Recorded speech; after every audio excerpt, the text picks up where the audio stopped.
Bastogne. The fog lifted, and Major William de Soubry's tank crews saw what they'd been hearing all morning. German Panther tanks rolling across open ground in column formation, close enough to count the commanders in the turrets. The American Shermans and tank destroyers opened fire. Steel burned in the streets for 6 hours. By the time de Soubry called for permission to withdraw, his tanks had knocked out somewhere between 17 and 30 German panzers, but his battalion was wrecked. The fight at Nouville on December 19th, 1944, bought something more valuable than ground: 48 hours. That's the Siege of Bastogne, a week in December when 22,800 Americans held 7 roads the German army needed to reach the English Channel. Hitler's last gamble in the West, a surprise offensive through the Ardennes forest designed to split the Allied armies and seize Antwerp, hinged on speed. Speed required roads, and every major road in the region ran through one market town in Belgium. The Germans nearly took it on day one. On December 16th, 3 Wehrmacht armies crashed through 88 miles of front, held by 4 understrength American divisions. The Ghost Front, where exhausted units rested and green divisions learned the ropes. The 28th Infantry Division, still bleeding from the Hurtgen Forest, shattered under the assault. Its 110th Infantry Regiment fought building to building in places like Clairvaux, buying hours at the cost of entire companies. Those hours mattered because theater command was slow to grasp what was happening. Allied intelligence had convinced itself the Germans lacked fuel and reserves for major offensive action. They were half right. The Germans did lack fuel. They planned to capture it from American supply dumps as they drove west. By December 18th, the German breakthrough was undeniable. General Troy Middleton, commanding 8 Corps, as his front collapsed, identified Bastogne as the place to make a stand. Supreme Headquarters released its only theater reserve, the 101st and 82nd Airborne Divisions, resting in France after 2 months of continuous combat from Normandy through Holland. The 101st, minus its commander who was stateside, loaded into open cattle trucks under Brigadier General Anthony McAuliffe and raced 100 miles through sleet toward a town already being shelled. They won the race by minutes. Colonel William Roberts' armored battalion from Patton's Third Army reached Bastogne on the evening of December 18th. The lead German columns, 2nd Panzer Division from the north, Panzer Lehr from the east, were hours behind.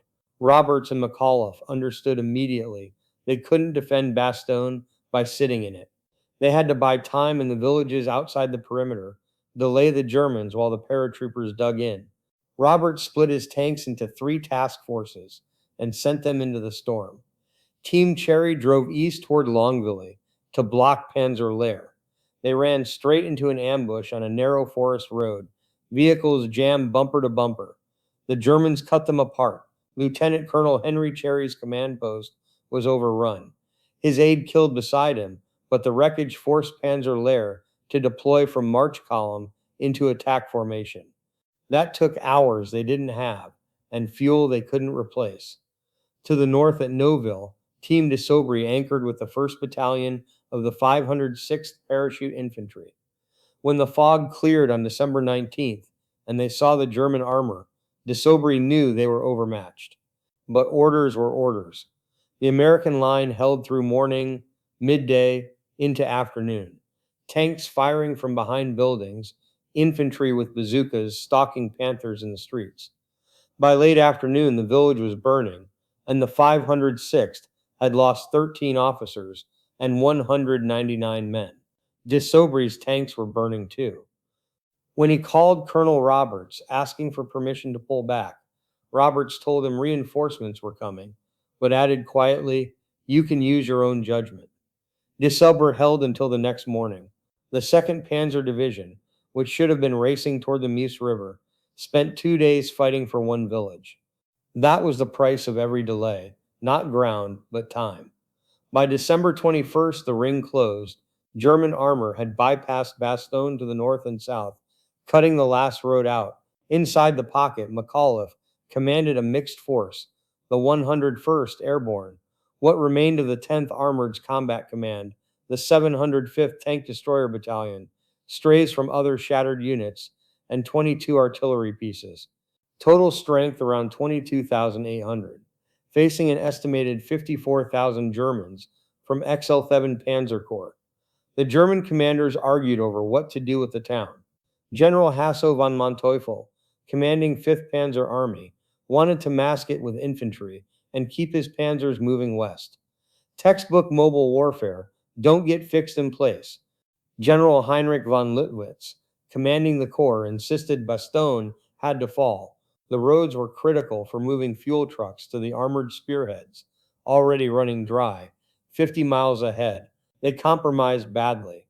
The panzers bypassed the town, while the 26th Volksgrenadier Division, reinforced with one Panzer Grenadier Regiment, stayed behind to reduce it. Not enough force to crack the defenses quickly, but enough to bleed resources the Germans couldn't spare. Inside the perimeter, the Americans faced problems beyond German armor. The 101st had deployed so fast, most troopers wore summer uniforms in 20-degree weather. Artillery ammunition for the big guns was critically short. Food was rationed to 1 meal per day. Worst was the medical situation. On December 19th, the division's surgical teams had been overrun and captured at a crossroads west of town. The aid station that remained operated out of a seminary basement with almost no supplies and no proper instruments. 2 women kept it running. Renée Lemaire, a Belgian nurse from Bastogne, volunteered the day the Americans arrived. She worked 30-hour shifts tending wounds by candlelight. Augusta Chiwi, a Belgian Congolese nurse, went further. She accompanied Dr. Jack Pryor into active fire zones to retrieve wounded and assisted in an amputation performed with an army survival knife because they had no surgical saw. On Christmas Eve, a German bomb hit the aid station. Lemaire died in the rubble with 30 soldiers she'd been treating. Chiwi survived and kept working. Her contributions went unrecognized for decades. Roughly 3,000 civilians were trapped in the pocket, with the soldiers huddled in damp cellars under constant artillery fire. Diaries from Bastogne described children crying through bombardments, families surviving on stored potatoes, the smell of bodies they couldn't bury in frozen ground. On December 22nd, the Germans tried negotiation. A delegation approached the American lines under white flag, carrying a typed ultimatum from General von Lüttwitz. It warned that the fortune of war is changing and offered the honorable surrender of the garrison to avoid total annihilation by heavy artillery. The message went up the chain from F Company of the 327th Glider Infantry to McAuliffe's headquarters in the Heinz Barracks. McAuliffe read it and said, "Ah, nuts." His staff suggested that was hard to beat as a reply. They typed a one-word response on official paper. Colonel Joseph Harper of the 327th delivered it to the German officers. When they asked for clarification, Harper said, "If you don't know what I am talking about, simply go back to your commanding officer and tell him to just plain go to hell." The rejection meant the town would be taken by force, and Lüttwitz knew his infantry wasn't enough. He ordered renewed attacks starting December 23rd, but he was forced to probe piecemeal rather than mass for a decisive blow. His forces were spread thin, and the armored divisions were already racing west, running on fumes. December 23rd also brought clear weather. For the first time in a week, Allied aircraft could fly. Operation Repulse launched 241 C-47 transports over Bastogne. Colored parachutes blossomed across the sky, 144 tons of ammunition, medical supplies, and food. The defenders watched from foxholes, some crying. The Germans watched too, understanding what it meant. December 24th brought another 160 tons. On December 26th, 11 gliders crash-landed inside the perimeter under fire, delivering surgical teams and desperately needed gasoline. The Germans made their last serious attempt on Christmas morning. The 15th Panzer Grenadier Division infiltrated 18 tanks and supporting infantry through American lines at Hemerol in the pre-dawn darkness, all painted white for snow camouflage. They drove deep into the American rear, believing they'd achieved breakthrough, They were moving into a kill zone. The 463rd Parachute Field Artillery Battalion saw them coming and lowered the muzzles of their 75 mmn howitzers to fire directly at the tanks, a desperate tactic almost never used by artillery. Simultaneously, M18 Hellcat tank destroyers from the 705th maneuvered to hit the flanks. All 18 German tanks were destroyed or captured in under an hour. The infantry force was wiped out. In a school building in nearby Champs, American troops later found a message scrawled in German on a blackboard. May the world never live such a Christmas night again. Nothing is worse than to be shot down far away from your mother, wife, and kids. While the 101st held, General George Patton was executing what he'd promised Eisenhower on December 19th, pivot the Third Army 90 degrees north and attack into the southern flank of the German penetration within 48 hours. Eisenhower thought Patton was bragging. He wasn't. His staff had already begun planning. Patton's lead element, the 4th Armored Division under Major General Hugh Gaffey, ground north through snow and ice, fighting the 5th Parachute Division for every mile. On December 26th, Combat Command R, under Lieutenant Colonel Creighton Abrams, reached Osinoa, just south of Bastogne. Abrams ordered a direct assault through the German lines. The lead Sherman, Cobra King, under Lieutenant Charles Boggess, broke through and linked with the 326 engineers of the 101st at 4:50 p.m. The siege was broken. The defense of Bastogne broke more than the siege. It broke the German offensive. By holding the road network, the Americans strangled German logistics when logistics was already the Wehrmacht's fatal weakness. The 2nd Panzer Division, which bypassed Bastogne and drove to within sight of the Meuse River itself, ran completely dry of fuel on Christmas Day. Immobilized, the division was systematically destroyed by American and British armor. Without Bastogne's roads, fuel trucks couldn't reach the spearheads. Without fuel, the spearheads became stationary targets. The German command also broke itself. The argument between Lüttwitz and Manteuffel over whether to take or bypass Bastogne resulted in a compromise that achieved neither objective: enough force committed to the town to tie down critical units, not enough to take it quickly. The Panzer Lehr Division and 26th Volksgrenadier, which spent days battering the perimeter, were divisions the Germans needed at the Meuse.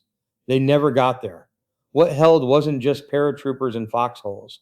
It was the integration of every American combat arm on a single battlefield. Airborne infantry providing static defense, armor providing mobile firepower, tank destroyers neutralizing German armor superiority, and artillery delivering massed fires on interior lines. The Germans attacked with more men and better tanks, but the Americans defended with better coordination. American casualties in the pocket ran around 3,000 killed, wounded, or missing. German losses in the sector exceeded 12,000, including heavy prisoners taken when the relief broke through. Roughly 3,000 Belgian civilians died in the Bastogne area during the battle caught between armies, killed in cellars, buried in rubble. The siege made the 101st Airborne legendary and turned McAuliffe's one-word reply into shorthand for American defiance. For the Germans, it was the rock that shattered their last operational reserve. The men, tanks, and time spent trying to reduce Bastogne were resources that couldn't be used to cross the Meuse or later defend the Rhine. Patton called the relief operation the most astonishing feat of generalship of our campaign in the West. The soldiers who held the perimeter and the civilians who endured the cellars had a simpler understanding. They'd survived a week of frozen hell in the Ardennes, and that was enough.